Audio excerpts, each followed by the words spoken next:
Seguimos viagem nesta descoberta de um novo mundo, agora para o segundo painel, o espaço, a terra e as pessoas.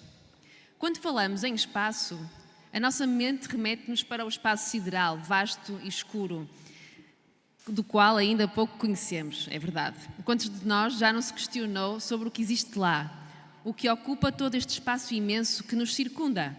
E a Terra? A Terra é a nossa casa no universo. É chamado de planeta azul, mas que hoje em dia se tem tornado cada vez mais cinzento. Será que ainda vamos a tempo de a recuperar? As pessoas, cada um de nós, tem um papel fundamental e ativo neste processo de preservação do nosso planeta. Um papel individual, nas organizações e no mundo. Será que conseguimos juntar todos estes temas num só painel? Claro que sim. E vamos fazê-lo agora. Esta conversa vai ser moderada por Isabel Braga da Cruz, presidente do Centro Regional do Porto da Universidade Católica Portuguesa, e quem chamo ao palco. Uma salva de palmas, por favor.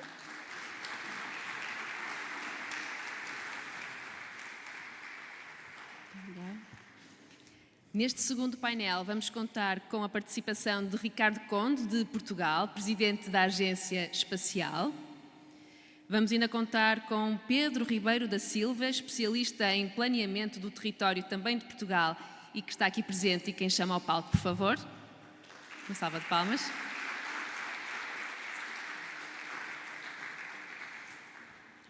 E ainda Gália Taki, ex-refugiada, mediadora cultural no Serviço Jesuíta aos Refugiados. O painel está pronto, passo-vos a palavra. Obrigada. Muito obrigada. Começo por agradecer ao Cielo Group o convite que me foi dirigido e à Unidade Local de Saúde de Matosinhos, nas duas pessoas do Dr. Sérgio Almeida e do professor Taveira Gomes, muito bem. Gostaria de agradecer esta oportunidade, enfim, o convite que me foi dirigido. É um desafio, em particular no momento em que Portugal vai entrar em palco, mas prometo que vou fazer o meu melhor para tornar esta sessão também muito interessante para todos. A conferência Connecting Healthcare, Moving Forward, à descoberta do novo mundo e de tudo o que ouvimos até agora, também da humanidade. Eu gostaria de agradecer e cumprimentar os três oradores, hoje aqui presentes, e sobre o desafio que vamos ter, e, enfim, desafiados ao tema do espaço. Cumprimento o Ricardo Conde, é um prazer tê-lo aqui connosco em Paris, enfim, vem de Paris, ainda bem que temos Estou em Paris neste momento, estou em Paris. Exatamente. Tenho a Torre Eiffel mesmo aqui à minha frente.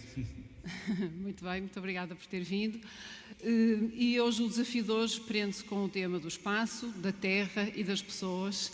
Vamos fazer um zoom, começamos pelo espaço, depois passamos ao território e para o território temos o Pedro Ribeiro da Silva, é um gosto estar aqui connosco, e depois passaremos às pessoas e vamos ter uma ex-refugiada da Síria, que é a Gália Taki, que também deve estar aqui online, e temos um gosto enorme de a ter aqui também connosco.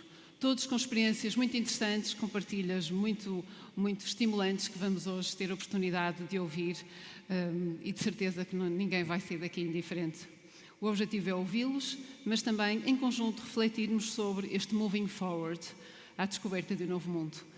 E assim, sendo sem mais delongas, eu vou passar a palavra ao engenheiro Ricardo Conde, que diretamente de Paris nos vai fazer uma pequena intervenção. Muito obrigada. A ideia é que seja entre 10 a 15 minutos. Como é engenheiro, não vai falhar. Espero fazê-lo em menos tempo.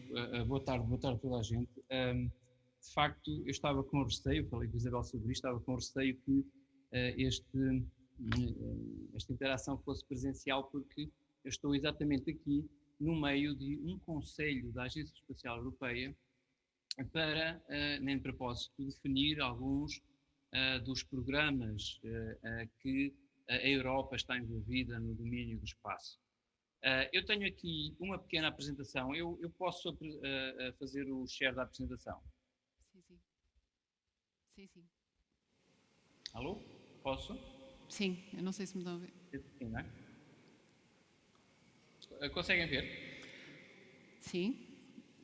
Vemos o Portugal Space. Vou colocar isto aqui também em full screen. Eu vou tentar ser um bocadinho... Conseguem ver? Não. Sim, só tenho que colocar em modo screen. Ok, É lá que eu está tenho muito bem, aqui. está perfeito. Pode É que eu não prosseguir. consigo, eu estou aqui com um monitor aqui numa sala de áudio, eu não estou a conseguir. Olha, eu vou tentar apresentar assim, porque dá-me de alguma forma um bocadinho mais flexibilidade, se não se importa, porque eu tenho aqui outro monitor, dá-me aqui alguma confusão. Eu vou falar um bocadinho sobre o espaço e, e também dar-vos um enquadramento o que é o espaço em Portugal e de alguma forma como é que isto está ligado com as pessoas, como é que nós olhamos para o espaço como um domínio que vai de encontro àquilo que é as expectativas das pessoas enquanto utilizadores da tecnologia, mas também, obviamente, na perspectiva da nossa existência, não é? Quando nós olhamos para o espaço, eu coloquei aqui esta pequena reflexão, toda a gente de vez em quando se encontra consigo próprio numa reflexão profunda para tentar ter alguma resposta àquela grande pergunta, como é que isto tudo começou, o que estamos de facto aqui a fazer, isto é uma transição, isto é, digamos, uma perspectiva de tempo, talvez uma perspectiva na nossa escala muito pequena daquilo que é o tempo do universo, isto de facto nós fazemos ou temos influência neste cosmos tão profundo, tão complexo, pelo menos para nós que não o conseguimos imaginar na sua imensidão. Portanto, eu deixo aqui esta reflexão, essencialmente, como um espaço como uma dimensão, uma composição, digamos, da dimensão dos nossos sonhos, em que nós nos vemos como a origem da vida e que eventualmente nos projetamos ou com fé ou também com alguma esperança no meio disso tudo, como é que nós podemos assegurar a nossa, ou que fazemos a nossa continuidade. E depois também, de alguma forma, olhar para algumas pessoas que olharam o espaço com todas as limitações que a própria existência lhe dá, ou que lhe deu, e de facto tentar perceber que temos que ser curiosos, temos que olhar para a dimensão da vida, a dimensão da nossa curiosidade e não desistir, por muito que sejam as dificuldades, e é um grande tributo que eu gostava de fazer aqui a este senhor, que nos deixa um legado de compreensão, um legado de ciência, também um legado de esperança, como com a mais profunda das limitações da sua vida, nos deixou a obra de podermos pensar com aquilo que ele dedicou a vida toda, com o legado do seu pensamento e o legado da sua obra. Eu vou-vos colocar aqui para quem é um bocadinho da minha geração, eu tenho 55 anos e quase 56, no final desta semana, quem é da minha geração lembra-se com certeza que na década de 70 e 80 havia uma série na televisão que era o Espaço de 1999. Quem é mais novo eventualmente não tem estas referências. Mas porquê é que eu coloco aqui estas referências? Porque nessa altura, na década de 70, 80, nós imaginávamos que em 2000 o homem tinha saído daquilo que era o seu microcosmos, que era aqui ligado muito à Terra, e estava na plenitude da exploração de outros planetas, na exploração de outros domínios. Foi aí que apareceu aquela célebre expressão Space, the Last Frontier. Aliás, acho que até esta série começava exatamente assim, Space, the Next Frontier. E nós imaginávamos, na altura, e olhem bem para esta representação, nós imaginávamos aqui coisas muito fantásticas naquela altura. Nós imaginávamos, por exemplo, que era esta a forma que nós colonizávamos a Lua. Portanto, era a nossa perspectiva na década de 80, que nós olhávamos para o final, portanto, do milénio, neste caso 1999 e 2000. Reparem que há ali no canto superior direito pequenos intercomunicadores com vídeo e até abriam portas automáticas. Eu lembro-me que quando estava a ver estas séries, quando me aproximava, ou quando eles se aproximavam de uma porta, as portas abriam. Ou seja, este todo imaginário que nós projetávamos na década de 70, que víamos como a possibilidade, no final, da década de 90, no princípio do século. E esta era a nossa imagem da Terra, porque a Terra, de alguma forma, ia sofrer os grandes cataclismas provocados pela sua própria evolução, mas também pela influência do homem, e então nós tínhamos que colonizar a Lua, e esta era a perspectiva como nós víamos a Lua, víamos a nossa Terra da Lua. O facto é que nós fomos à Lua, a humanidade foi à Lua em 1900, na década de 60, né, 69, e reparem que passado quase 50, ou mais de 50 anos, o homem não voltou. Então significa que isto é um desafio maior que aquilo que nós pensaríamos que fosse com a conquista espacial. Portanto, o homem continua a sonhar com a Lua. Mais e mais, o homem hoje continua a sonhar mais com a Lua. Reparem, se eu vos colocar esta fotografia ou esta ilustração do que era na década de 90, na década de 70 e 80, isto era o que nós pretendíamos ser no final, como eu disse, no final da década de 90. Isto é hoje o que nós pensamos que pode ser a década de 30, 40. Por exemplo, a colonização da Lua. É um desafio brutal. Porque, lembram-se, com certeza, independentemente da evolução da tecnologia, houve um desígnio nacional de um país, os Estados Unidos, que mobilizou o país inteiro para, de alguma forma, colocar o homem na Lua. Hoje, apesar das tecnologias estarem mais evoluídas, de facto continua a ser um desafio enorme. E quando nós pensamos, e fala-se muito, e há muitas iniciativas que estão a ser, inicialmente agora já desenhadas, para a conquista de Marte, então os desafios estão absolutamente super-humanos. Para ter uma noção, uma viagem a Marte duraria, com as condições tecnológicas atuais, talvez uns 18 meses, 20 meses. Ora, isto não é compatível muito com aquilo que é a perspectiva de vida das pessoas, não é? Todos nós sabemos que um astronauta, eu tive a oportunidade, e conheço alguns astronautas, tive a oportunidade há 2 semanas a falar com uma antiga astronauta que esteve na estação Mir, na ISS, e as pessoas quando regressam não são as mesmas. E ela esteve lá sensivelmente 16 dias, 20 dias. Ou seja, uma viagem de 18 meses, e digamos que é uma viagem de transformação corporal, a nível psicológico, a nível de todo comportamental. É uma epopeia para o homem.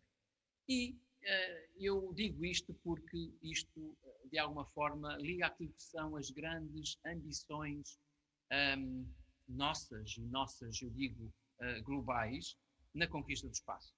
E eu vou-vos dar, para já, uma pequena visão do que é que Portugal está a fazer neste momento no espaço. Nós, e eu estou aqui em Paris exatamente numa reunião do Conselho da ESA, a tentar perceber quais são os próximos passos para a exploração espacial, em particular o Science and Exploration. Significa que há novos desígnios que aquilo que nós conhecemos hoje, com as commodities que nós conhecemos hoje, novos domínios e desígnios se estão a desenhar hoje para nós termos uma perspectiva de utilização do espaço. Eu vou-vos só dar aqui uma breve apresentação em Portugal, como é que nós estamos e como é que nós podemos endereçar as questões societais. Como é que o espaço é uma ferramenta útil para nós hoje compreendermos melhor a Terra, nós hoje comunicarmos melhor, como é que hoje nós navegamos, mas mais que isso, como é que nós também conseguimos colocar num patamar superior a evolução daquilo que são as experiências científicas, aquilo que é, eventualmente, a evolução tecnológica para as próximas décadas, utilizando o espaço como laboratório. Um dos principais marcos em Portugal, da conquista, digamos assim, de Portugal como uma nação espacial, que diria, neste momento, que ainda não atingimos essa plenitude, foi sensivelmente no ano 2000, ou mesmo no ano 2000, quando o ministro Mariano Gago assinou a convenção da ESA, ou seja, Portugal entrou para o clube dos países que queriam desenvolver a tecnologia espacial. Foi um momento histórico, foi um dos grandes momentos para Portugal, em que hoje, se nós estamos numa posição extremamente diferente daquilo que era há 20 anos atrás, 21 anos atrás, deve-se exatamente a este marco histórico. Foi um passo, eu diria que um passo estratégico. Outro passo estratégico em Portugal que foi dado foi a criação, já reparem, em 2018, já passaram praticamente 19 anos, ou 18 anos da entrada de Portugal na ESA. Ou seja, Portugal constituiu uma estratégia nacional para o espaço. E eu vou explicar porquê. Reparem que eu gosto de enfatizar isto, é uma estratégia de investigação, inovação e crescimento para Portugal. Ou seja, nós não temos que embarcar exatamente nos mesmos princípios que é a corrida espacial que foi na altura, nas décadas passadas, mas também aquela que hoje está a acontecer. Nós temos que, de alguma forma, a Europa seguir outros caminhos. E um caminho essencialmente da inovação, da investigação e uma agenda de digamos, crescimento para toda a Europa. E em 2019 foi criada a Agência Espacial Portuguesa, a Portugal Space. Portanto, eu sou presidente da Agência Espacial Portuguesa, diria que sou responsável por um pequeno bebê que ainda está na infância, não é? Nós, assim, em 2019, nós fomos criados, foi que tínhamos que implementar, é que é o nosso grande desígnio, implementar a grande visão que nós temos para esta década, que é fazer de Portugal uma nação espacial até ao final desta década, em vários domínios, não é? E a nossa visão, reparem, a nossa visão que interage com as pessoas, interage com o clima, com a sustentabilidade. A nossa visão é nós atuarmos numa dimensão de autoridade global nestas interações. Oceano, clima, espaço. Vão ver que isto está tudo ligado, não há fronteiras para estes domínios. Reparem, orientação estratégica. Nós queremos consolidar a agência, como é evidente, fortalecer a indústria espacial e transformar Portugal numa nação espacial. Isto tem aqui algumas mensagens que têm um percurso histórico. Nos 20 anos, e se nós olharmos para Portugal nos 20 anos, nós queremos uma série de competências em Portugal. Portugal foi investindo, é aquilo que nós chamamos a política industrial para Portugal. Portugal quer ter, ou quer ser uma nação espacial, quer ter a tecnologia espacial que vai estar, tem um impacto nos cidadãos, então Portugal tem que ter uma política industrial para o setor. Então, nos últimos 20 anos, criamos estas competências. Reparem, nós criamos variedíssimos subsistemas. Nós temos à volta de, direto e indiretamente, enfim, na área Space, não Space, aproximadamente 60 empresas que trabalham na mais moderna tecnologia de ponta, que participam em várias missões a nível internacional, principalmente a nível europeu, mas também internacional. Nós temos, reparem, desde análise crítica para lançadores, para foguetões, que nós chamamos lançadores nesta gíria, não é? Até análise térmica de infraestruturas de satélites, até, reparem aqui, um sistema, um hub de comunicações com o espaço, porque os satélites que andam todos os dias lá em cima, até instrumentação de precisão, de medição de radiação, até propulsão, gravimetrometria. Temos um conjunto de empresas que produz estes equipamentos. Então foi isto que nós passamos durante 20 anos a desenvolver. E reparem, este ano, acho que nós tentamos, este ano, em setembro de 2020, temos aqui um salto de qualidade. É Portugal ser reconhecido como não só no desenvolvimento dessas competências, dessas pequenas coisas, mas implementar programas. Este é que é o grande desafio para a agência, para Portugal. E é o próximo passo. E o que é o próximo passo? O próximo passo são os grandes desafios programáticos que para Portugal nós lançamos em 2020. E resumem-se em 4 pontos. Nós vamos promover uma grande constelação de satélites. É uma constelação cooperativa. E porquê é que isto tem impacto na sociedade? Porque esta constelação de satélites vão embarcar um conjunto de sensores para, de alguma forma, nós aumentarmos os nossos dados para conhecermos a relação e interação entre clima e oceanos. Lembra-se, nós temos em frente de Portugal, está a nossa grande pérola, a nossa grande, digamos assim, matéria-prima que nós temos e que desde do século XV olhamos com muita expectativa, que é esta grande atlanticidade que Portugal tem. Portanto, o Satellite Atlantic Constellation é uma ambição cooperativa com vários países para fazermos uma constelação de satélites para nós retirarmos destas interações do clima e dos oceanos para conhecermos melhor a Terra. E para que é que queremos conhecer melhor estas interações? porque temos outro desafio, que é o Digital Planet, que é alimentar uma grande base de dados para aumentar o conhecimento sobre um dos grandes problemas que nós estamos ou que iremos passar muito brevemente se nós não tomarmos medidas, que é conhecer ou de uma análise preditiva, como é que nós poderemos, de alguma forma, saber que condições de clima é que nós vamos ter, ou estas interações com o clima e as mudanças do clima, o que é que poderão ser nos próximos anos. Para isso nós temos que ter não só os dados do passado, mas nós temos que ter algumas ferramentas que hoje já temos. Reparem que nós hoje temos inteligência artificial, temos machine learning, que são máquinas que auto-aprendem, temos supercomputação, temos comunicação muito rápida, mas falta-nos uma coisa que nós temos que ter para compreendermos melhor aquilo que são os modelos ou que aquilo podem ser o nosso futuro, que são os dados. Portanto, o Analytics, aquilo que nós chamamos como Analytics, é a combinação destas coisas todas que nos dão a previsão de nós termos um modelo digital da Terra e que sabemos que nós temos que atalhar, temos que mudar o nosso modelo de desenvolvimento económico, porque o modelo de desenvolvimento económico que hoje temos é insustentável. A humanidade retira mais recursos do planeta daquilo que a própria capacidade do planeta tem para recuperar esses recursos. E, de alguma forma, implementar as medidas de descarbonização tão urgentes que são no combate às alterações do clima.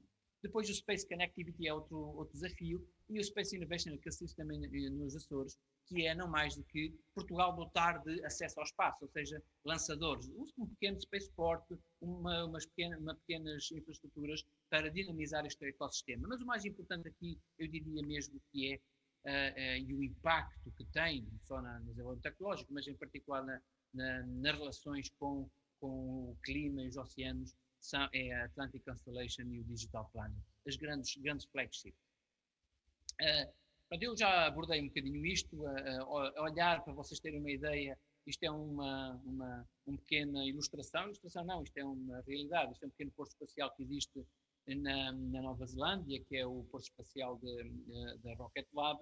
Isto é algo que nós estamos a tentar promover para construir também em Santa Maria dos Açores, que é uma forma de nós entrarmos, diria, neste domínio. Para quê? Para nós termos também uma contribuição na Europa para o acesso ao espaço dos novos satélites de nova geração, essencialmente para o Earth Observation. E se vocês olharem para o mapa, com certeza que nós temos uma vantagem muito competitiva, que temos um corredor a norte, a sul, que nos permite a ter ou sonhar com esta possibilidade. Portanto, há uma competição na Europa, Portugal está nesta competição, com mais 3 postos espaciais. Vamos ver em 2 anos quem é que, de alguma forma, fica nesta competição.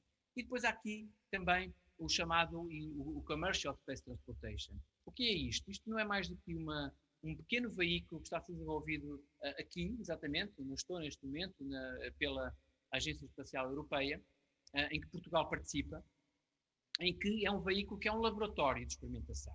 Isto é extremamente importante. Porquê? Porque nós, em Portugal, iremos ter uma contribuição ativa, não só no desenvolvimento do veículo, mas também na entrada do veículo. É um veículo reutilizável, é lançado a bordo, e aqui está uma ilustração, a bordo de um rocket, é lançado, vai passar 2 meses sensivelmente em órbita, em que vão se proceder experiências de microgravidade, formação de novos cristais, novas proteínas, alguns experimentos, alguma experimentação também na evolução de alguns fármacos para o tratamento do cancro. Há um conjunto de experiências que vão ser embarcadas. Portugal participa também neste domínio. Há uma empresa farmacêutica interessada para, de alguma forma, endereçar os problemas também da concepção de alguns medicamentos em condições especiais de microgravidade. E depois também uma parte que é a aterragem. A aterragem vai ser em Santa Maria dos Açores. Depois, a parte das comunicações, extremamente importante para Portugal, é uma gateway de comunicações que está situada nos Açores. Isto é a forma que nós comunicamos com estes payloads, é a forma que nós comunicamos com estas experiências que também estão on board. E depois também o Science and Exploration em Portugal. O que é que eu quero dizer com isto? Há um lado da ciência sempre muito oculta, muito discreta, que está sempre do lado do desenvolvimento de benefícios societais. Há um conjunto de instrumentação que todos os dias, às vezes, nós nem nos apercebemos que utilizamos a tecnologia espacial. Eu dou-vos um exemplo que é muito, talvez de uma forma transparente, chama-se isso de democratização da utilização dos bens espaciais, é quando nós utilizamos, por exemplo, o nosso telemóvel para fazer uma simples navegação dentro de uma cidade. Nós estamos a utilizar tecnologia espacial. E estamos a utilizar o famoso GPS, né, que já agora tenho que dizer isto, podemos usar o GPS, nós chamamos Jeep a todos os carros e chamamos GPS a todos os sistemas de navegação. Atualmente a Europa tem o sistema de navegação Galileu, tem já 24 satélites em órbita e muitas vezes estão aqui, nós nem sabemos que é uma constelação de satélites europeia que está a fazer este serviço. E nós utilizamos todos os dias isto. E, por exemplo, o Google Maps, muitos do Google Maps, das imagens que nós temos, são alimentadas via satélites que estão em órbita. Hoje assisti a uma apresentação aqui absolutamente fantástica, como é que a nova geração do programa Copérnicos, que é uma constelação de satélites para melhor compreender a Terra, como é que nós vemos a evolução, por exemplo, do dióxido de carbono ao longo deste período da pandemia. Como é que nós podemos fazer uma previsão de como é que alguns, digamos, alguns fatores que afetam as alterações do clima podem influenciar ou acelerar, por exemplo, as migrações. Como é que nós podemos ver de cima para, de alguma forma, tirar conhecimento para evitarmos e para criarmos medidas de mitigação? É absolutamente fantástico a forma como olhar de cima nos dá a perspectiva de um olhar mais preciso, mais fundamentado, mais científico para tomarmos as melhores decisões. Portugal participa em vários programas científicos. Portugal investe muito dinheiro na promoção de alguns, nós chamamos payloads científicos, não é? Na parte, por exemplo, da astronomia, na parte da radioastronomia. Portugal participa em algumas organizações internacionais, a promoção também, como eu disse, da microgravity, da medicina espacial, da robótica, viajar para Marte. Primeiro vão os robôs, depois é que vão os humanos. Como é que nós, através dos satélites, conseguimos olhar e ver o grande problema que é este grande estabilizador do nosso clima, que é o Atlântico, os oceanos em geral, e o problema dos plásticos? Como é que se faz esta monitorização de satélites? E como é que se faz as possíveis mitigações através dos trajetos? É impressionante. Engenheiro Ricardo Conde. Documentação. Ricardo, peço desculpa interromper, dou-lhe mais um minuto. Um minuto, mas estou mesmo a acabar mesmo. Muito obrigada. Como é que nós interagimos com os plásticos? O problema do lixo espacial. O lixo espacial que coloca o bem comum, que é o espaço, como utilização. As novas missões de remoção do lixo espacial. O lixo espacial é um problema que afeta toda o outer space, né? A economia chamada economia do espaço. Ou seja, isto está tudo ligado àquilo que é o nosso dia-a-dia, as ferramentas que nós temos. E education. Eu vou terminar com um vídeo que promove, de alguma forma, Portugal, promove a juventude, promove a ambição de Portugal utilizar estas tecnologias para estar ao benefício dos cidadãos e, obviamente, criar as condições para a sustentabilidade do nosso planeta. Deixo-vos aqui com um pequeno vídeo, que é uma competição que foi realizada em Portugal o ano passado, vai ser realizada este ano e que, de alguma forma, motiva os jovens para a conquista do espaço, mas olhando sobretudo para a sustentabilidade do nosso planeta.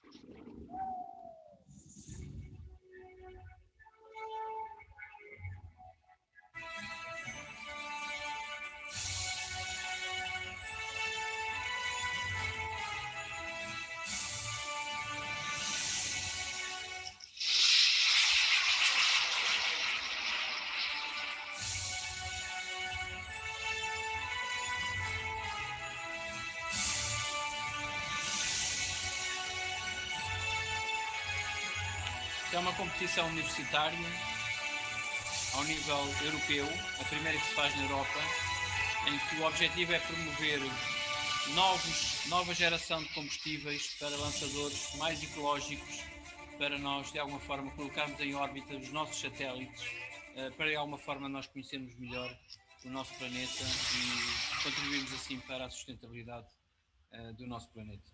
Obrigado, Isabel. Muito obrigada. Muito obrigada. Então vamos dar seguimento. Vamos então dar seguimento à nossa sessão. Obrigada, Engenheiro Ricardo Conde. Eu colocava-lhe só uma pergunta, mas pedia-lhe só para ser sucinto na resposta, para fazermos aqui a passagem para mais um zoom, a fase seguinte do zoom, que é passarmos do espaço para o território. Então, a minha pergunta era: em que medida é que o espaço pode contribuir para este mundo novo, numa perspectiva do território e até de pessoas? Eu enderecei o problema das migrações, mas também falo naquilo que é uma aplicação muito concreta. Hoje, eu não sei se tem esta noção, mas Portugal teve durante muitos anos a ambição de fazer o cadastro rural e foi um projeto que se arrasta há muitos anos. É preciso meios, é extremamente dispendioso. Os satélites de alta resolução permitem fazer este cadastro dinâmico. O ordenamento do território, os fogos, a biomassa e, essencialmente, de alguma forma, ver como é que, através de termos mais informação, conseguirmos prever as alterações do clima e, de alguma forma, estar ligado àquilo que são as migrações. Um dos grandes problemas vai ser as migrações pela afetação de algumas zonas do globo do clima. Os satélites apresentam e fazem, com certeza, aqui a diferença. Muito bem, vamos deixar esse ponto para a última fase do nosso debate. Então eu passava a palavra agora ao Dr. Pedro Ribeiro da Silva e passamos, enfim, do fim do mundo para o princípio da rua, que é o título de um livro que escreveu, e penso que agora podemos ter uma visão sobre o território. Muito obrigado. Vou pedir só perdão que me levante um pouco, se calhar falo um pouco melhor. Bom, em primeiro lugar, agradecer, obviamente, à organização, o facto de aqui poder estar, pedir também que se eventualmente colocam o meu PowerPoint. Aqui uma palavra muito especial, não só ao Sérgio, mas também ao Manuel Cepeda, justamente porque este PowerPoint tem um pouco a ver com ele, na exata medida em que, se calhar há uns anos atrás, o PowerPoint seria mais cético em relação àquilo que as cidades podem construir e àquilo que realmente elas nos podem dar, mesmo em tempos de crise como aqueles que nós atravessamos agora e provavelmente iremos atravessar. E, portanto, teria certamente uma dimensão mais cética do que aquela que vamos ver, que aparentemente pretendo que seja o mais positiva possível.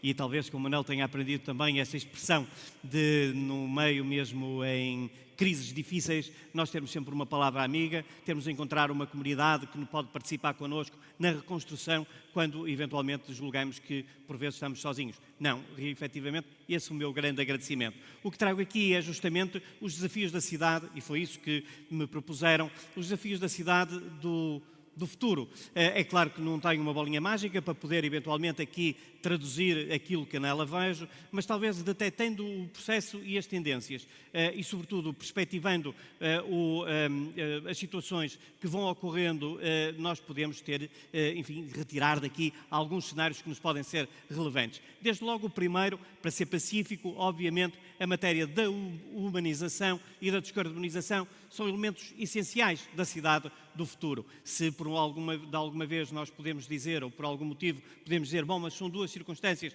que aparentemente já entraram no nosso léxico, num certo sentido entraram também em alguma da nossa atividade, é verdade que o que falta fazer é muito mais do que aquilo que já foi feito e, portanto, de alguma forma trabalhar estas matérias. Bom, há aqui uma dimensão também da política 000, ou seja, acompanhado com a matéria da humanização, por um lado, e da descarbonização, por outro, há este 000. O zero de carbono que falamos, o zero da exclusão e o zero de pobreza. Nós não vamos conseguir alterar qualquer uma destas circunstâncias sem ter bem presentes o mosaico que estes elementos constituem para aquilo que pode ser o futuro, que é absolutamente fundamental. Queria fazer, entre o Ricardo Gomes e aquilo que me traz aqui, uma espécie de transição entre o que foi falado e o que iria falar a seguir. É claro que bem disso falou o meu anterior interlocutor, que foi justamente a fragilidade com que o planeta também tem e, sobretudo, na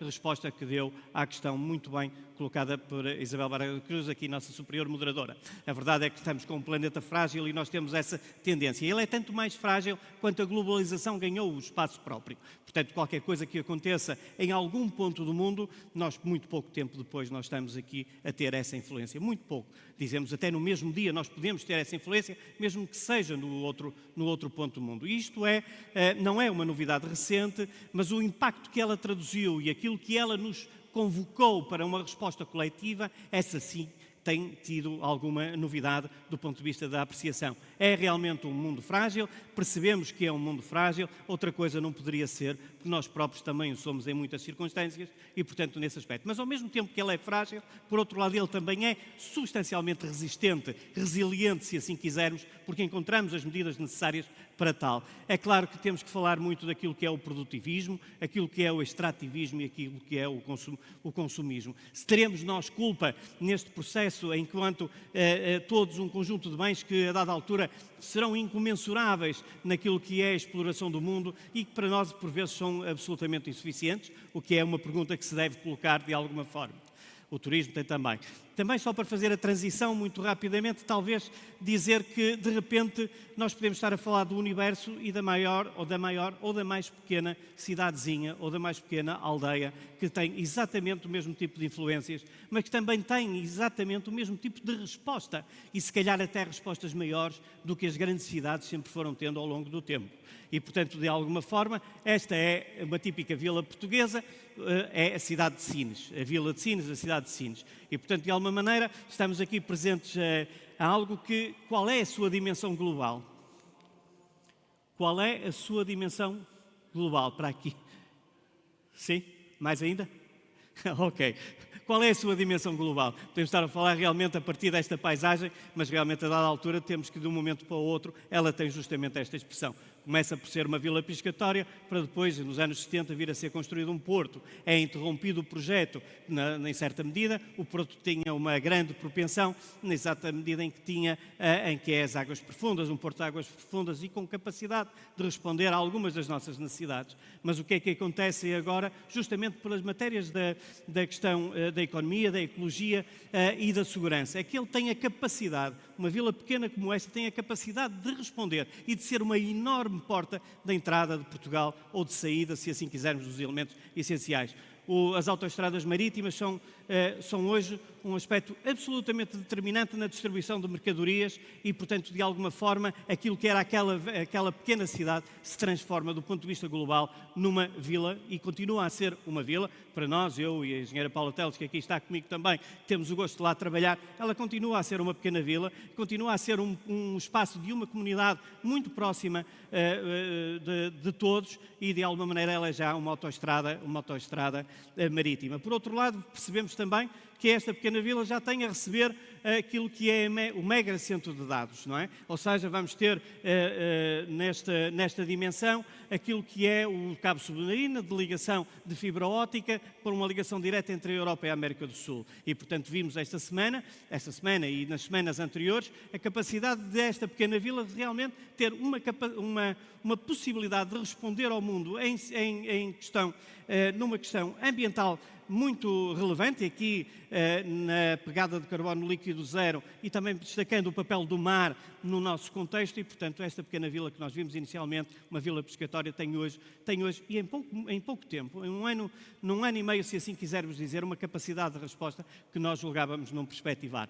Bom, dar-lhes aqui uma nota e uma nota positiva, ou seja, o que é o problema hoje pode ser a solução que nós encontremos para as matérias da descarbonização hoje pode vir a ser um problema do futuro. Mas nós vamos conseguir, como se conseguiu no século XVIII. Estamos a ver a imagem de Londres, no século XVIII, Revolução Industrial, e como veem, nada mais, nada menos do que uma enorme saturação de tráfego junto ao rio Tamisa. O que é que aconteceu nesta altura, no meio desta saturação? O Mayor, o presidente de Londres, convocou um conjunto de especialistas para resolverem o problema ambiental que se estava a passar. E os especialistas disseram uma coisa muito simples, é que em 3 anos Londres estava absolutamente ingovernável. Como viam, não só através dos cheiros, como também, se me perdoam o termo, através dos jetos dos cavalos, havia só 3 anos para resolver o problema que estava a acontecer e que tornaria certamente Londres absolutamente inabitável. Surge, por volta dessa altura, a solução do Ford. E a solução de Ford e toda a industrialização do automóvel, que hoje nos permite um conjunto enorme, não é? Toda a nossa vida dependeu muito do automóvel. O que é que acontece? É hoje, se calhar, um dos nossos principais problemas. Certamente, as soluções que nós vamos encontrar hoje serão certamente problemas no futuro, mas a verdade é que o vamos conseguir certamente, como já demonstramos neste tempo. Foi assim a cidade do modernismo, ou a cidade monofuncional, se quisermos dizer. Ou seja, o que é que aconteceu? Evidentemente, com os problemas das questões da Revolução Industrial, a média de vida dos trabalhadores das empresas era justamente à volta de 40, 45 anos. Era a média de vida dos trabalhadores. A junção e as condições de incompatibilidade entre a indústria e a habitação era de tal ordem que realmente criaram problemas enormes ambientais e sociais, culturais e de saúde pública neste contexto. E então, naturalmente, logo nos princípios do século passado, sobretudo aqui a intervenção dos anos 20 de Le Corbusier vem a dizer, e a sua teoria vem a dizer, vamos separar os elementos da cidade. Portanto, vamos tirar a indústria junto das habitações, vamos tirar os serviços, colocá-los noutro local, os equipamentos noutro local, o comércio noutro local, os parques verdes noutro local. E assim separou a cidade e a colocou em vários polos.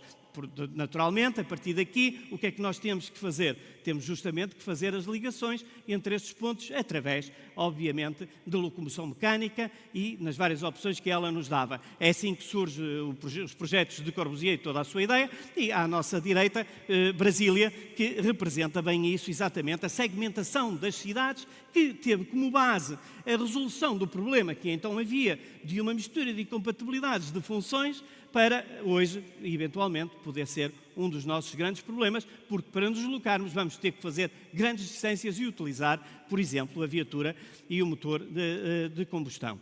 Bom, o que é que acontece? Obviamente as periferias e os centros afastam-se.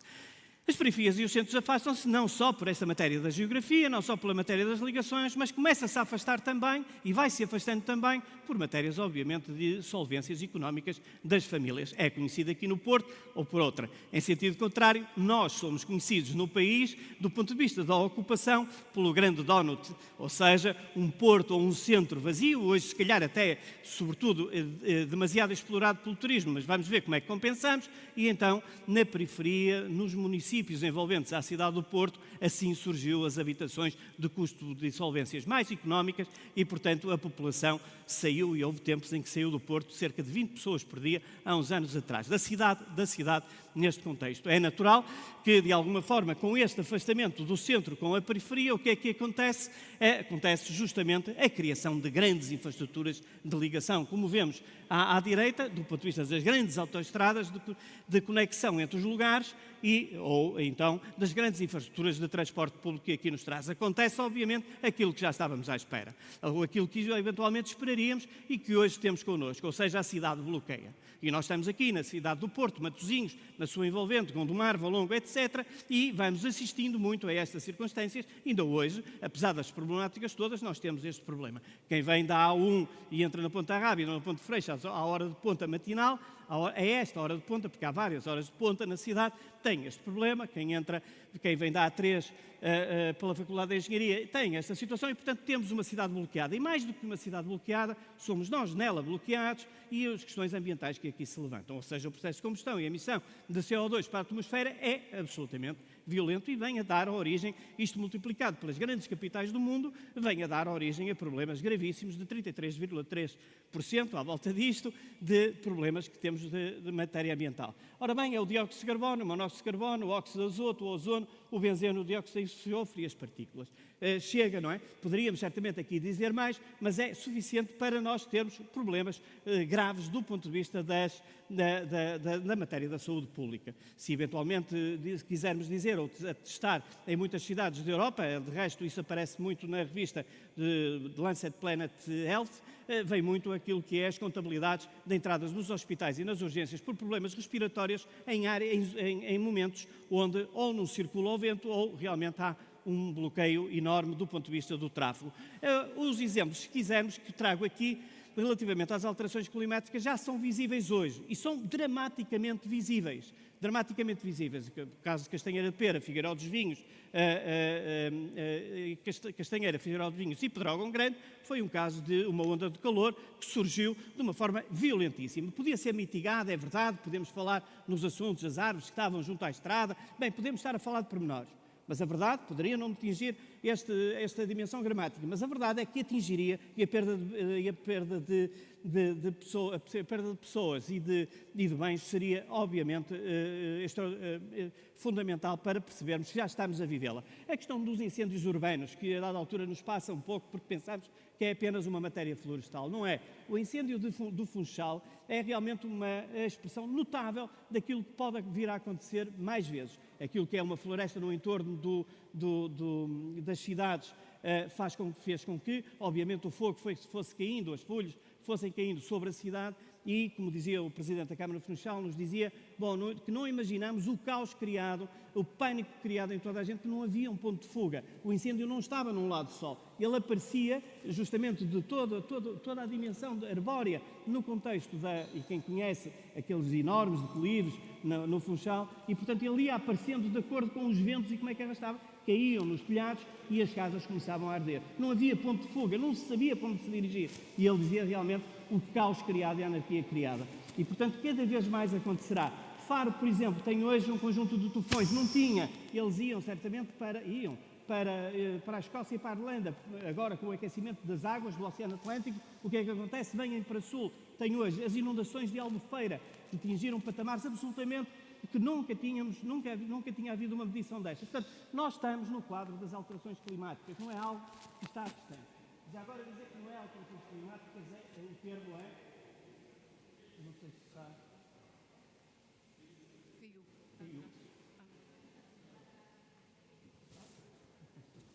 Se tivesse um microfonezinho também resolvido. Obrigado. Portanto, estamos a falar de aquecimento global. Esta matéria das alterações climáticas foi criada por Dick Cheney, enquanto vice-presidente dos Estados Unidos, na altura em que era o presidente Bush, e que as petrolíferas insistiram muito para que este termo não causasse o pânico na população mundial. E então realmente convenceram o mundo que deveríamos passar atenuando a este neologismo de alterações climáticas. Estamos a falar de aquecimento global e é disso que efetivamente se trata. A matéria da saúde pública, obviamente, é por demais evidente e então estamos a viver novos paradigmas. Nós vivemos ao longo do tempo com o paradigma principal do carro, transporte público, bicicleta, peão, invertemo-lo. Há que o inverter, justamente porque temos que reduzir as emissões, não só as emissões de CO2, como também a matéria das partículas no contexto urbano do nosso tráfego, sobretudo quando está congestionado. É o inverso que agora as cidades têm de ser pensadas. Qual é a revolução que se passa quando nós vamos fazer esta alteração em que o peão em primeiro lugar, a bicicleta, o transporte público e o veículo individual? É óbvio que isto é a humanização da cidade que nós estamos aqui a falar, em que o peão e o andar de bicicleta e a proximidade e a comunidade a viver têm efetivamente estes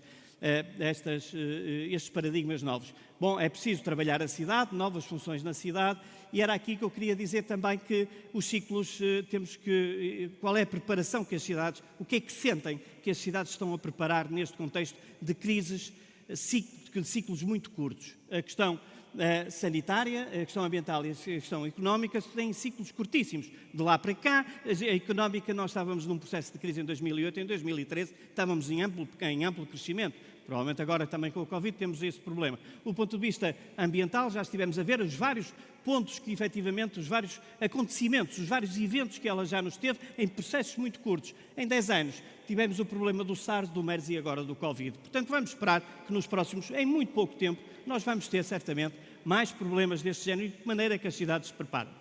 E isso é fundamental.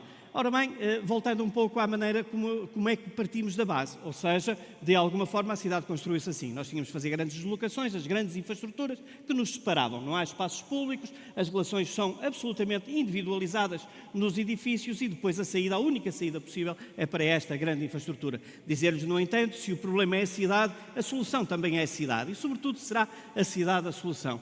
Pensar, planear e conceber talvez sejam coisas que é o trabalho que nós agora vamos ter que fazer. E vamos pensar desta forma. Pensar com as crianças. Estão absolutamente arredadas do pensar a cidade. Não pode ser. E não pode ser porque nós não podemos desperdiçar a sua imaginação, por um lado. Se quisermos, de alguma forma, dizer, se calhar qualquer um de nós está impedido de ter imaginação em qualquer uma reunião de trabalho. Essa é uma matéria que nós, adultos, damos ou à criança e concedemos aos artistas plásticos. Nós, nas reuniões, não podemos ir mais longe do que isto. E, portanto, a matéria da imaginação e da sua participação é importante. Conhecer as cidades a partir do banco de trás do carro dos pais, não é criar cidadãos ativos. Não é criar a aventura da cidade que permite a sua criação e a sua individualidade. Não é, bem pelo contrário, é fechar-se neste ponto e é isto que nós temos de passar. Voltar a andar para a escola, voltar a ir a pé, como provavelmente muitos de nós fizemos com os colegas e amigos por onde passávamos, é absolutamente determinante na criação de ativos. Pensar a cidade para todos hoje é absolutamente... não há palavras que digam que pessoas portadoras de deficiência não acedem aos bens da cidade. Não acedem aos bens da cidade, os obstáculos urbanos, os obstáculos arquitetónicos, as descontinuidades dos passeios, a impossibilidade de circulação por inúmeras funções urbanas ou aspectos urbanos impede a sua dimensão ativa. São cidadãos como nós que não têm acesso a esse elemento essencial que é o direito à cidade e o direito de viver à cidade. Pensar sem rigidez. É fundamental pensar sem rigidez. Ou seja, está na hora. Tem-nos dito muito que, nós vamos então, para criar segurança, vamos ter a habitação, o peão, a bicicleta, o bus, o carro. Estão-nos a meter nos eixos. É possível criar alternativas, é possível que haja justamente para toda a praça prioridade pedonal e, portanto, a partir daí ter isso. Vamos pensar verde e azul nas estruturas das infraestruturas. Era uma autoestrada, abriu-se, ficou o rio novamente e é usufruído. Pensar verde e azul. Pensar heterodoxo, evitar as dicotomias, ou seja, o campo entrar na cidade e a cidade receber o campo. Infelizmente, a nossa legislação sobre planeamento não permite isso, quando a rua entra na cidade. Pensar sem clichês, que é, se virem bem, quando nós dizemos espaço público é para todos e vamos ver, nem sempre assim é. Nem sempre assim é. As imagens que nós temos são sempre estas, ou seja, as pessoas são magrinhas, são elegantes, as pessoas com idade estão com o neto muito felizes. Isto não é assim. O cidadão médio não é assim. E por vezes sai do... Por vezes também é pensar o já pensado, mas ter o ovo de Colombo, o segredo está na simplicidade, como diz Jaime Lerner. Barcelona resolveu esta questão nas suas grandes quadrículas. O tráfego é só exterior e o interior projeta-se. Pensar o criativo, urbanismo tático, participação da população.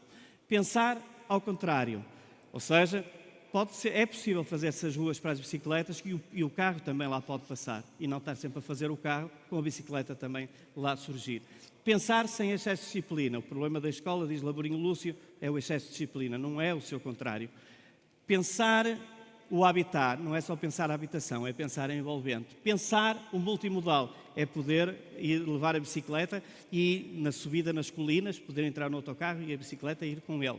Pensar o transformando, as grandes infraestruturas a serem transformadas em verdes e perfeitamente usufruídas. Pensar as sociabilidades, os comércios de proximidade, voltar a ter novamente as feiras de rua, que são fundamentais. Só este apontamento para a nossa moderadora não se zangar comigo. No Covid-19, nos centros das cidades e com o envelhecimento das populações, o que é que lhes faltou? O comércio de proximidade. Em muitos centros urbanos já não existe. O comércio que ia detectar que a senhora de idade ou o senhor de idade, naquele dia não foi lá comprar o pão, ou não foi lá comprar o artigo do dia, e reage, e vai lá bater à porta, e vai saber e comunica. Isto foi um isolamento total e uma aprendizagem do qual nós não podemos esquecer realmente esta matéria. A questão do planeamento, que é absolutamente necessária, a cidade dos 15 minutos, que é da proximidade, e agora para os dois pontos para terminar. Vamos ter que nos habituar a pensar para além do espaço. Nós urbanistas, pensamos o espaço, mas temos que pensar o tempo na cidade. Por isso, a cidade dos 15 minutos é absolutamente fundamental. Ou seja, ter os elementos fundamentais. Vamos pensar os usos e não as infraestruturas, para que eles tenham proximidade e nós ganhemos o tempo necessário para a família. Conhecer a cidade que caminha, conhecer a cidade ciclável. Estava ali o livro da Paula que ensina muito bem isto. Conceber a cidade dos 15 minutos, as principais funções, a relação. O planeamento que eu disse, que eu fui tendo, isto é só a prova de que não era difícil fazer-se. É muito fácil fazer. Muito obrigada. Muito obrigada. Falámos de respostas coletivas, falámos de uma cidade mais orientada para a função e menos para a infraestrutura, cidades de 15 minutos, um conceito muito interessante. Eu vou-lhe dirigir uma pergunta, mas tenho que me prometer que responda em segundos, porque eu quero, temos de chegar à última.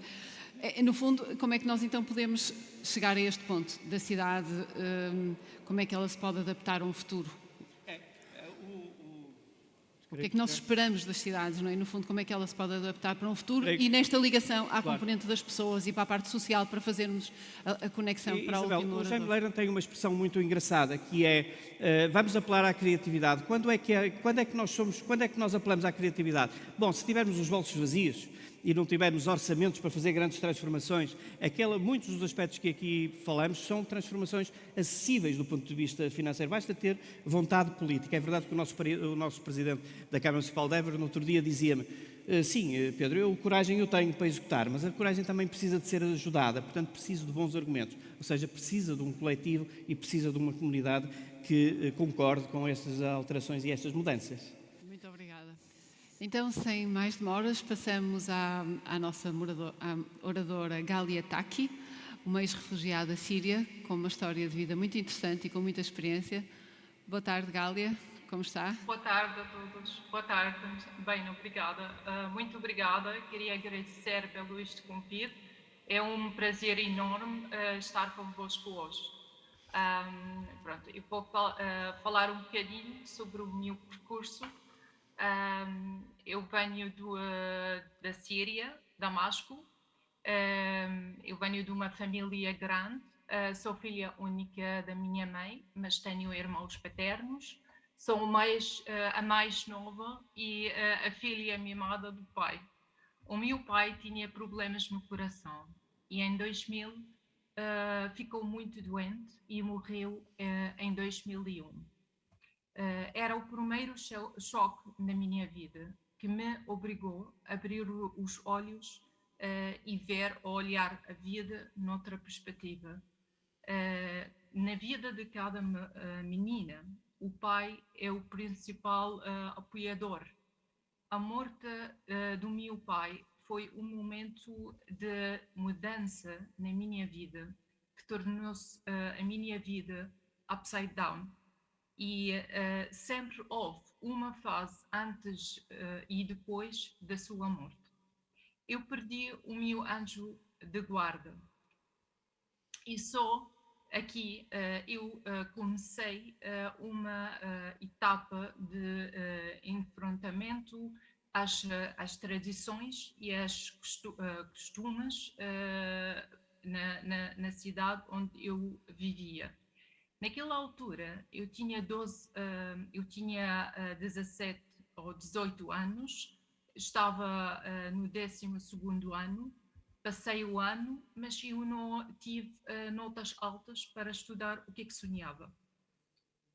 E naquele tempo não havia na Síria universidades privadas com áreas diferentes, mas havia alternativas no Líbano. Eu queria fazer inscrição e estudar lá, mas a sociedade patriarcal que eu vivia não aceita esta ideia de uma rapariga viajar sozinha. E porque eu queria continuar a estudar, insisti a ideia e consegui fazer inscrição na universidade e na Síria. Eu comecei a estudar no curso de tradução inglês-árabe e vice-versa, apesar de não gostar muito daquela área. Passou um pouco tempo e enfrentei um segundo desafio. os comentários das pessoas ao meu redor. Por que ela não quer casar? O casamento cedo é algo muito normal na minha sociedade. Eu não consegui resistir muito e no final do segundo ano da universidade eu casei. O meu casamento era um casamento arranjado, mas eu só concordei quando tive certeza que ele é a pessoa certa para mim. Depois de casar, eu mudei de país, fui para a Nigéria, onde o meu marido trabalhava. Esta mudança da minha cidade, Damasco, para outra cidade no sul de Nigéria era um choque muito grande. O país é totalmente diferente. Havia muitas faltas de segurança, até era muito perigoso sair de casa mesmo para fazer as compras. E como naquela altura não havia internet, eu vivia um período de isolamento. O meu marido queria ter logo filhos e quando tive o meu filho ficou muito difícil viajar para continuar os meus estudos. Depois de 3 anos, e por causa de falta de segurança, mudamos de país para o Ghana, também na África, onde começamos o nosso próprio negócio. O país era mais seguro e só naquela altura comecei a sair da casa e trabalhar na nossa empresa e comecei a conhecer pessoas e ter amigos na comunidade. Em 2011, a economia entrou em colapso no Ghana e nós perdemos o nosso capital. Ficamos obrigados para vender tudo e voltar para a Síria. Naquela altura a guerra era no início, em 2011, vivemos lá alguns meses, mas o meu marido enfrentou uma ameaça à vida dele e ficamos obrigados para sair do país, mas esta vez sem conseguir levar nada. Conseguimos voltar ao Ghana como que o nosso título de residência estava ainda válido.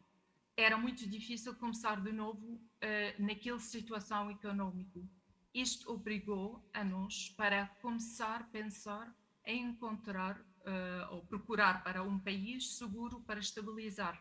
Tentámos pedir vistos para a Alemanha e a Canadá, onde nós temos familiares, mas não aceitaram, não conseguimos ter vistos.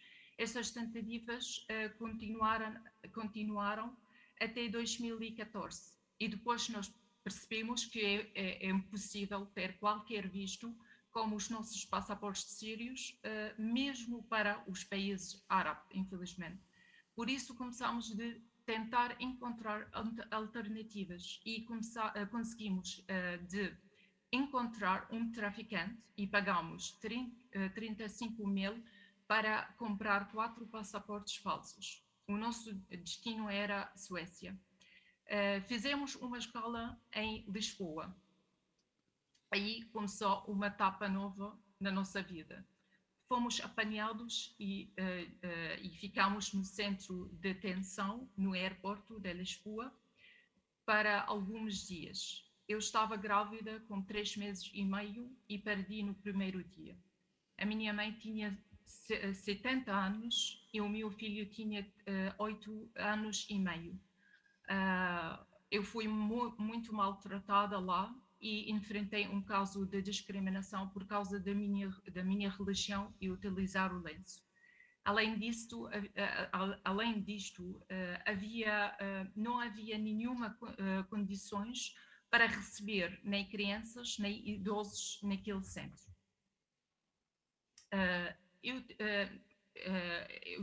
Quando saímos, eu não tenho nenhuma palavra que explica o que sentiam naquele momento. Foi uma mistura de tristeza e de alegria. Somos livres. A minha mãe ficou muito doente depois da nossa saída e este deu para nós tempo para conhecer o país. E nós percebemos naquele tempo que a realidade deste país percebemos que o povo português, ou a realidade deste país é totalmente diferente do que nós vivemos no aeroporto. O povo português tem empatia e a maioria das pessoas tem a mente aberta e aceitam as diferenças. Por isso nós decidimos de ficar, tá? Estabilizar uma vida cá. Em 2014 não havia nenhum programa de apoiar os refugiados. Era muito difícil, sem apoio social, para começar uma nova vida num país que não falávamos a língua dele, nem sabemos a sua lei. Foi um choque quando enfrentamos a burocracia nas todas as instituições públicas. Perder meses e meses à espera para ter o cartão de residência, ter o número de segurança social, ter o número das finanças, acesso aos cuidados de saúde. Isso, obviamente, causou um atraso na nossa integração, como fazer inscrição para o nosso filho na escola, conseguir alugar uma casa sem fiador, ter acesso para cursos de aprendizagem da língua portuguesa, ter acesso para fazer formações ou mesmo até assinar um contrato de trabalho. Em 2015, e através do SIM, o meu marido foi contactado para oferecer uma oportunidade para trabalhar como intérprete. Os serviços jesuítas aos refugiados estavam a preparar para receber refugiados do Egito através do programa de restauração do Egito. E eu fui com ele e no final eu fiquei com trabalho. No início, eu tinha muito medo e não tinha certeza se estou capaz para fazer este tipo de trabalho. Sim, estudei tradução, mas nunca trabalhei na área de imigração e refugiados. Mas como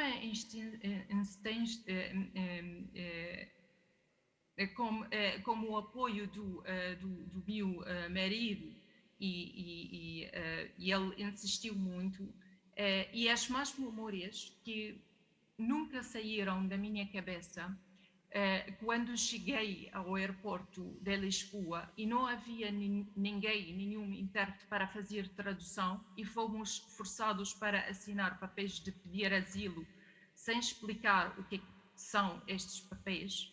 Aquela raiva que eu tinha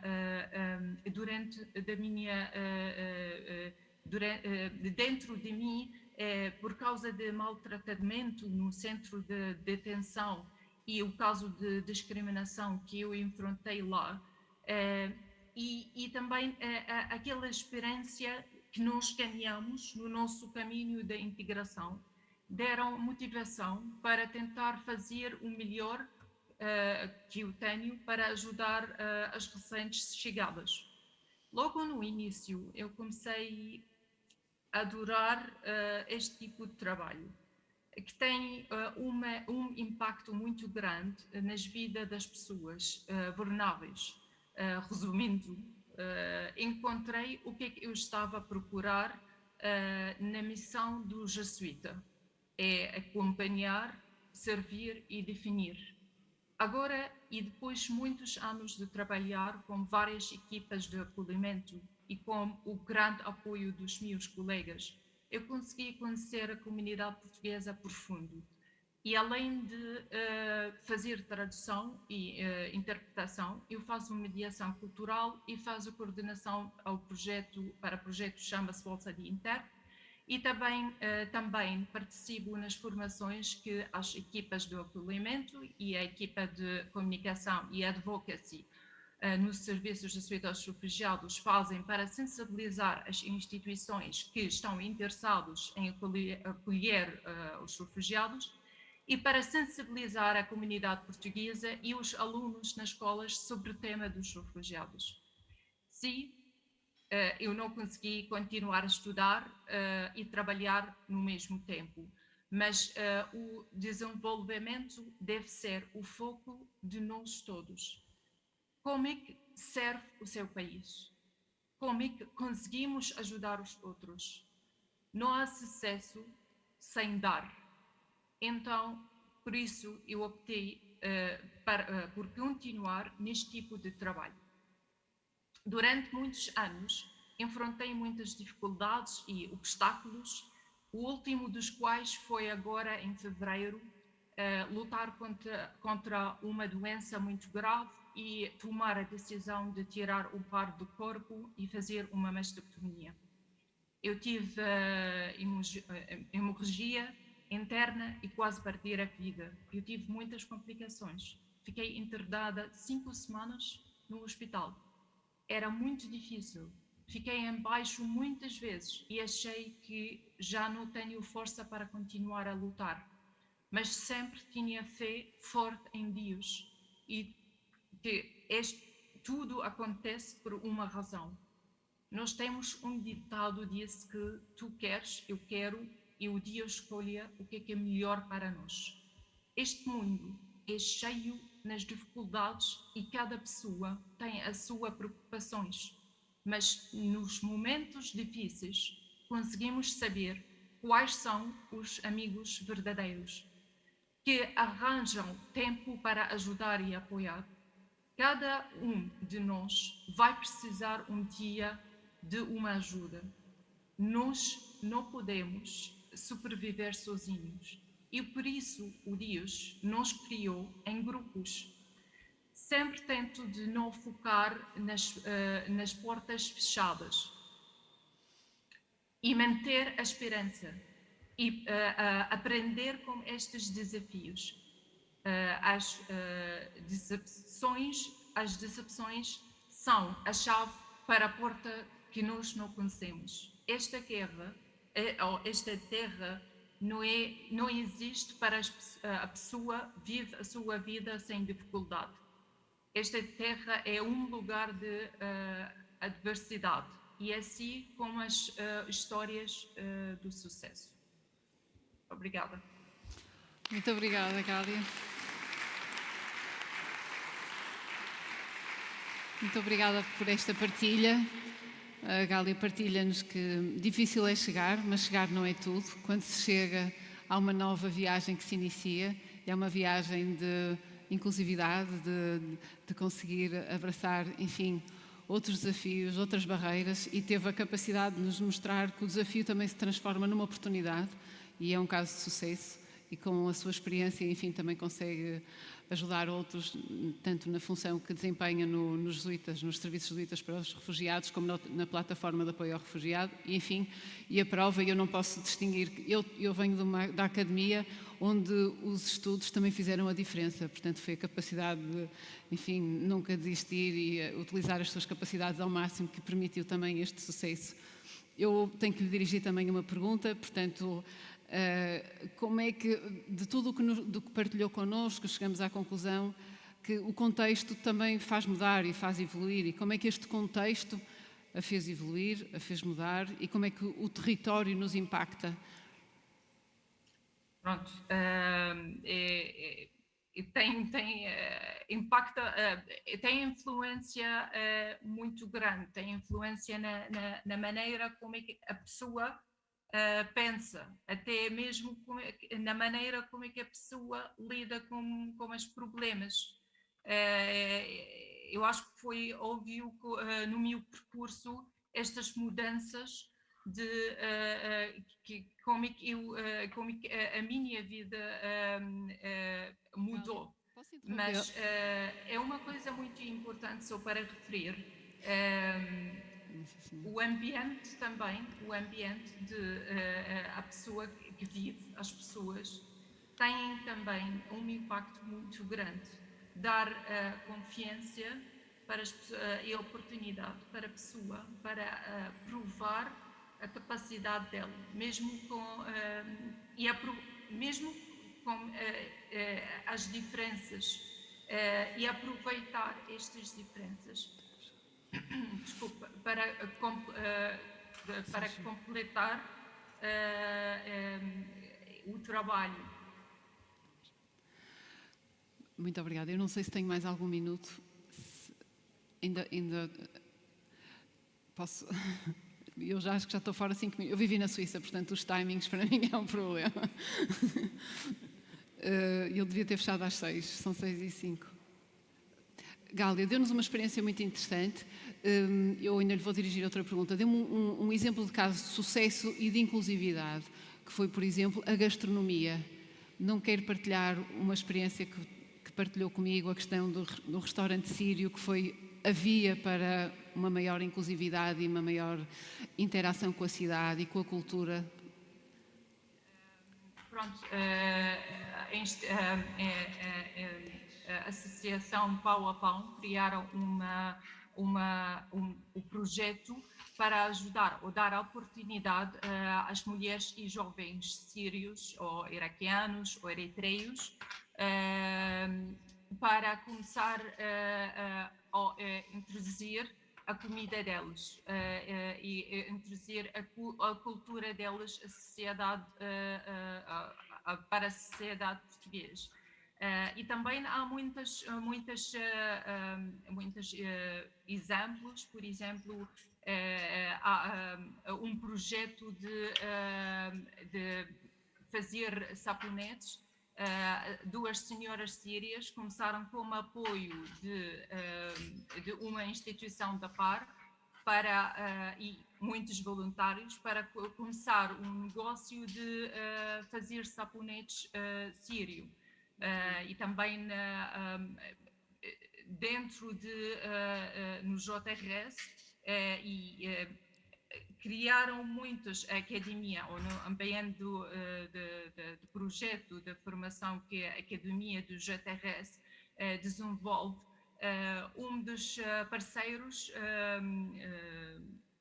é Jerônimo Martins, que tem um protocolo, que temos um protocolo com eles e que nos dá formação para a prática ao contexto de trabalho e já tivemos muitos imigrantes e refugiados a participar Muito bem. e este é um dos exemplos excelentes para a iniciativa para mostrar no ambiente a responsabilidade social desta empresa. Muito bem, Gália, muito obrigada. Eu vou dirigir ainda uma pergunta, agora passávamos para Paris, para o engenheiro Ricardo Conde. Não sei se conseguimos ver no ecrã. Muito bem, se calhar até fico... Estou aqui.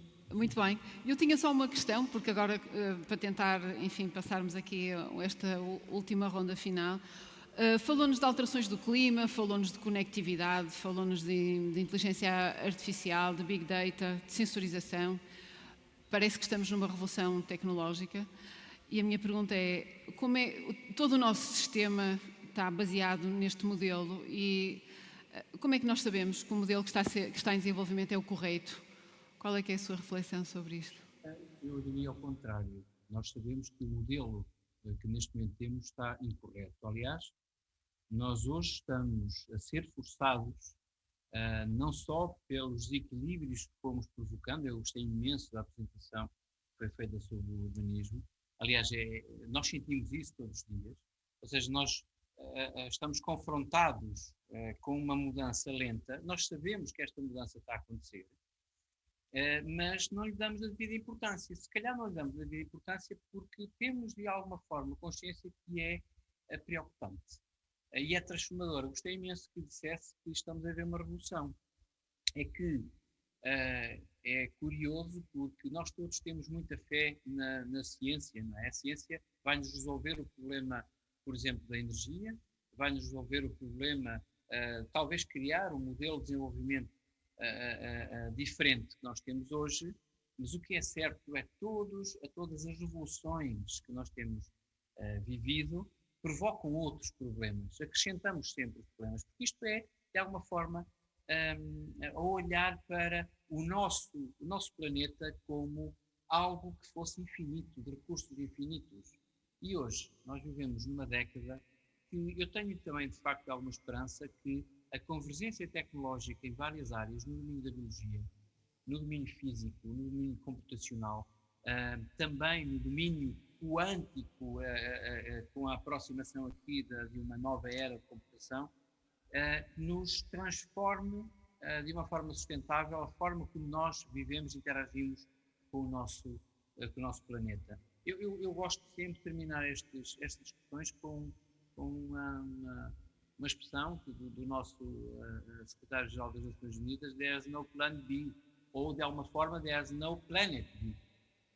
E a tecnologia poderá ser talvez Eu vou pegar nesse pedra ponto. principal. Vou pegar exatamente nesse ponto, é que there's no plan B, there's no planet B. E pegava aqui nas questões das alterações climáticas que foram referidas pelo nosso orador Pedro Ribeiro da Silva, em que falou da política dos 3 zeros. É um tema que eu gosto particularmente, o tema da sustentabilidade, o zero carbono, zero pobreza e zero exclusão. Acho que é um bom tema para fazer um remate agora aqui destas 3 intervenções. Parece um desafio. Como é que nós nos podemos, enfim, adaptar para nos movermos para um mundo melhor nestas 3 perspectivas? Não, nós não vamos ter muita hipótese de contornar o problema, de forma alguma. Na questão das cidades, eventualmente, como disse, na questão das cidades, por um lado, elas realmente representam um problema, ou temos vários problemas para resolver. A verdade é que a cidade também é a solução. Há aqui uma compreensão que nós deveríamos ter das cidades. A cidade é talvez a maior das criações humanas. É o espaço de maior liberdade que nós temos. Por isso, polis, democracia, liberdade, capacidade de conhecer os outros, múltiplas oportunidades de trabalho, possibilidades enormes de estarmos sós ou juntos na nossa comunidade. Enfim, estas são as liberdades que a cidade conceptualmente nos devia oferecer. Mas é justamente a mesma cidade, por conceito, deveria oferecer esta liberdade, é a cidade que nos cerceia um conjunto de liberdades que nós não temos. Foquei ali algumas, mas a verdade é que há alguns sinais positivos. Por exemplo, nesta conjugação do zero carbono, zero exclusão, zero pobreza, há até programas nacionais hoje em grande dinâmica. A Estratégia Local de Habitação e o Programa Primeiro Direito já não trata. Até agora nós pensávamos sempre, quantas habitações eu, Câmara Municipal, tenho para os problemas? Hoje não é assim, é ao contrário, a pessoa no centro do universo do pensamento da cidade. O levantamento que nós temos de fazer é quantas pessoas vulneráveis na habitação nós temos e depois temos que ir à procura da solução. E temos, neste caso, o primeiro direito, festejando os 50 anos, 25 de Abril, temos 5 anos para resolver estes problemas. Portanto, significa que, deste ponto de vista, a matéria, por exemplo, das mercadorias, eu falei apenas exclusivamente na questão da autoestrada do mar, mas poderia falar, por exemplo, do grande investimento que estamos a ter na infraestrutura ferroviária. Ela é realmente a grande ligação do futuro, por exemplo. Ou seja, o que é que eu direi? Quer à escala das cidades, quer à escala das grandes conectividades que também aqui falamos, eu creio que hoje já estão a surgir um conjunto de programas muito interessantes para serem implementados, não à velocidade que gostaríamos, mas certamente irão ser implementados e teremos os resultados. Muito bem, então eu agradeço a presença dos 3 oradores. Foi um prazer estar aqui, agradeço o convite também. Falou-se de novos domínios de espaço, de estratégias nacional para o espaço, falámos de respostas coletivas das cidades, a função versus infraestruturas, alterações climáticas e nas pessoas, na inclusividade, nos desafios associados à mobilidade e à inclusividade. Agradeço a todos, muito obrigada. Muito obrigada.